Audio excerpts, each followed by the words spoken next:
តែ skin accessory ថ្មី version 3.0 skin 3សាច់ក៏ skin ចាប់ខ្មោចម្នាក់មើលទៅមុខដូច3សាច់ទាំងអស់អញ្ចឹងឯងវាអត់មានអារម្មណ៍ថា skin នឹង skin ចាប់ខ្មោចទេនេះហ្នឹងហើយ skin accessory ទាំង3ដែលជា accessory ថ្មីហ្នឹងគឺមាន3 hero មានដូចជា Saber Povius និង Ruby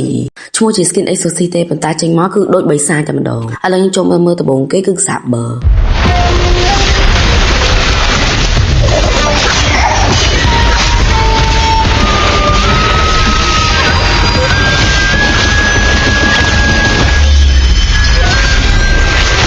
Do not think.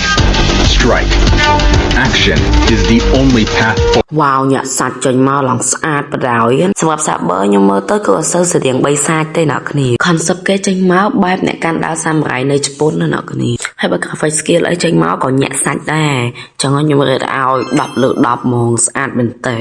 តែគួរសោកស្ដាយខ្ញុំមិនមែនដែរអាសាស៊ីនផងហ្នឹងឥឡូវយើងកុំនិយាយច្រើនយើងមើល skin បារ៉ូផូវាម្ដង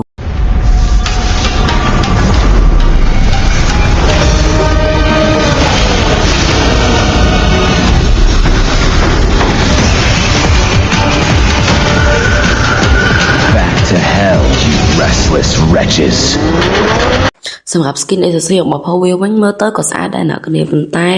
Povius ចេញមកមើលទៅដូចខ្មោចម៉ាមីមិនទេអ្នកគ្នាព្រោះអីឃើញមានរោមអាស្អីគេអំបោះសនៅក្បាលសម្រាប់ skin នេះមើលចេញមកស្អាតប៉ុន្តែអាបកូលវានឹងខ្ញុំមើលមួយដំបូងស្មានថាអាបកូល3សាច់តែតាមពិតទៅបកូលនឹងបកូលចាប់ខ្មោចសោះហើយបើឲ្យខ្ញុំរ៉េតវិញគឺខ្ញុំរ៉េតឲ្យ9លើ10រៀងមិនសូវអីទេតែមុខដូចខ្មោចតែឥឡូវយើងចូលមកមើល Ruby ម្ដង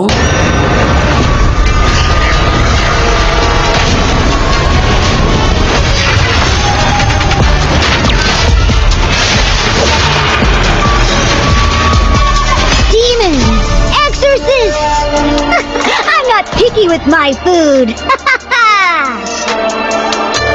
ហើយ skin នេះមើលទៅដូចជាមិនមែន skin ចាប់ខ្មោចមិនទេអ្នកគ្នាពួកអីមើលចេញមកឡើងដូច3សាច់បដៅអាថា Povius ទៅគឺ Povius ប៉ុន្តែបើពេល